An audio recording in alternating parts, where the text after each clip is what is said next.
નમસ્કાર મિત્રો, આજે ફરીથી દેવાંગને ઘરમાં છોડી દેવામાં આવી છે અને એ પોતે જાતે જ પોતાની રીતે ચલાવી રહ્યો છે અને જે સામાન્ય બાબતો હોય અશ્વ સવારીની તેનું હું તેને જ્ઞાન આપવાની કોશિશ કરીશ.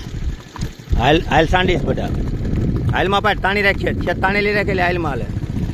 પગના અવાજ ઉપર ધ્યાન દે બેટા, પગના અવાજ ઉપર એક જ સરખો અવાજ આવે એટલે હરખી હાલતી હોય. આ બરોબર છે.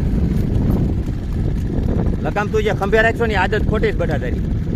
હા બસ એમ તો એમ હોવી જોઈએ. હા કરી આડી આગળ ધ્યાન દે, તારે બીજું કંઈ નથી કરવાનું. ઘોડીને તારા ભરોસે હાલવાનું છે, તારે ઘોડીના ભરોસે નહીં.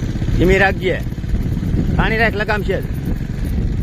અમારા વિડીયોને લાઇક, શેર અને કોમેન્ટ કરવાનું ચૂકતા નહીં. અમારા પેજ ચેનલને ફોલો, સબસ્ક્રાઈબ કરવા વિનંતી. જવા દે.